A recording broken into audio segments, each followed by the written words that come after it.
Pernahkah kamu merasa disakiti begitu dalam hingga sulit memaafkan?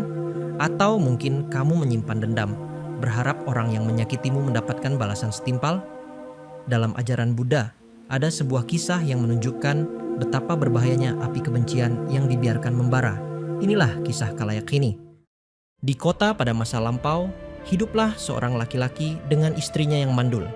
Karena takut diceraikan, istri mandul itu menyarankan agar suaminya menikah lagi dengan wanita lain. Wanita yang justru ia pilih sendiri. Namun ketika istri muda itu hamil, muncul rasa iri dan dengki. Ia mengirim makanan beracun hingga istri muda itu keguguran. Hal itu terulang lagi pada kehamilan kedua. Pada kehamilan ketiga, istri muda mencoba menyembunyikannya. Tapi akhirnya diketahui juga. Usaha istri tua untuk menggugurkan kandungan kembali gagal. Dan kali ini malah membuat istri muda meninggal dunia saat melahirkan. Sebelum meninggal dengan hati penuh kebencian, wanita malang itu bersumpah untuk membalas dendam kepada istri tua. Dan disitulah awal permusuhan panjang dimulai.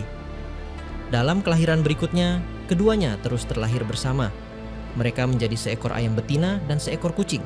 Lalu terlahir lagi sebagai macan tutul dan rusa betina. Dan terus berulang sebagai musuh yang saling memburu. Sampai akhirnya mereka lahir kembali sebagai seorang wanita perumah tangga di kota Sawati dan peri bernama Kalayakini. Suatu hari, Pri Kalayakini terlihat mengejar wanita itu bersama bayinya. Wanita tersebut ketakutan dan berlari menuju wihara Jetawana, tempat Sang Buddha sedang membabarkan Dhamma. Dengan penuh keputusasaan, ia meletakkan bayinya di kaki Sang Buddha dan memohon perlindungan. Dengan penuh welas asih, Sang Buddha menasihati keduanya, menceritakan sebab dari permusuhan mereka di masa lalu. Mereka telah dipertemukan untuk melihat bahwa kebencian hanya dapat menyebabkan kebencian yang makin berlarut-larut. Tetapi kebencian akan berakhir melalui persahabatan, kasih sayang, saling pengertian, dan niat baik. Kemudian Sang Buddha membabarkan syair berikut. Kebencian tak akan pernah berakhir apabila dibalas dengan kebencian. Tetapi kebencian akan berakhir bila dibalas dengan tidak membenci. Inilah satu hukum abadi. Kedua wanita itu akhirnya menyadari kesalahan mereka. Keduanya berdamai dan permusuhan panjang itu berakhir. Sang Buddha kemudian meminta kepada wanita itu untuk menyerahkan anaknya untuk digendong Kalayakini. Takut akan keselamatan anaknya, wanita itu ragu-ragu. Tetapi karena keyakinannya yang kuat terhadap Sang Buddha, ia segera menyerahkan anaknya kepada Kalayakini. Kalayakini menerima anak itu dengan hangat. Anak itu dicium dan dibelainya dengan penuh kasih sayang, bagaikan anaknya sendiri. Setelah itu, ia mengembalikan bayi tersebut dengan hati damai. Permusuhan berakhir dan keduanya hidup dalam kedamaian. Kisah ini mungkin terasa kuno, tapi bukankah kita juga sering mengalami hal yang sama dalam kehidupan modern? Kita mungkin tidak memburu satu sama lain seperti Kalayakini.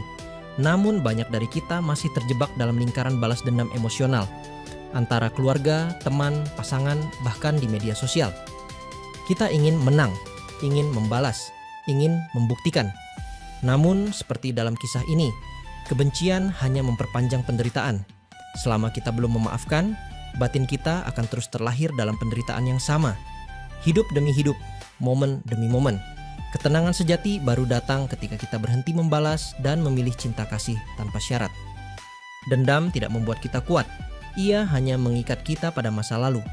Bila kita bisa melepaskan kebencian, di sanalah kebebasan sejati dimulai. Bagaimana dengan kamu? Apakah ada seseorang yang pernah membuatmu sulit memaafkan? Dan apa yang kamu pelajari dari pengalaman itu? Tuliskan pendapatmu di kolom komentar, karena mungkin kisahmu bisa menjadi inspirasi bagi orang lain untuk melepaskan kebencian. Terima kasih telah menonton. Sampai jumpa di kisah Dhamma berikutnya.